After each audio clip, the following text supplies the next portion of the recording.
The United States and Iran had agreed on a ceasefire in order to end the war in the Middle East.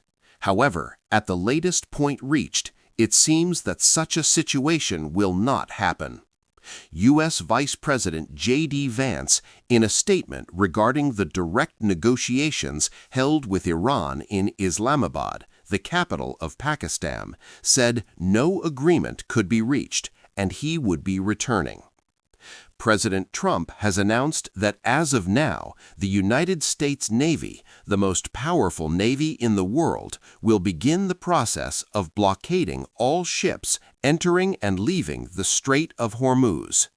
Following this statement, the markets reacted to the situation. Investors, thinking that the war could continue, caused sudden movements in the futures market. Of course, while there were sell-offs in futures, did oil stay still? No, oil started to rise. In such situations, people inevitably begin to wonder whether history is repeating itself. In 1971, the decision to back the dollar with gold was removed. However, this led to inflation. Then, in 1973, oil prices increased, and in order to control inflation, interest rates were raised.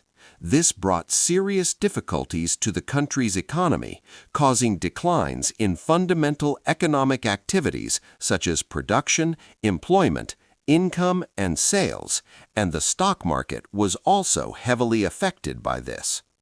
Just when we thought those days were behind us, a global health crisis broke out. On March 11, 2020, the pandemic process began. This also led to inflation through stimulus measures. Did it stop there? No. The tensions that began in the Middle East reminded us once again of the importance of oil in our lives. As I mentioned in my other videos, the United States has around $40 trillion in debt and how this debt increases with short-term payments. In such complex situations, everyone's eyes turn to the Federal Reserve's decisions, and this is normal. Because whatever interest rate decision the Fed makes, both outcomes will have significant effects on the economy. If the war cannot be prevented and oil prices continue to rise, it will cause us to pay higher prices financially. Hopefully, an agreement will be reached as soon as possible, and the economy will gradually return to normal. There's also a reality that in such crises, the cost is paid by low-income people. People with high income or investments turn this into an opportunity.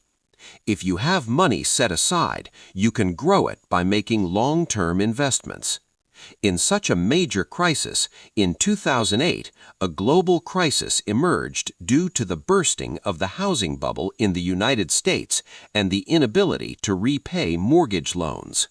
In fact, crises like these make themselves felt by changing their names. Many people have turned such crises into opportunities. Why don't you become one of them? Those who watch my other videos know what I said. Don't rush, don't panic. As a conscious investor, do your research and make the right decisions. Make small purchases step by step. See you next time.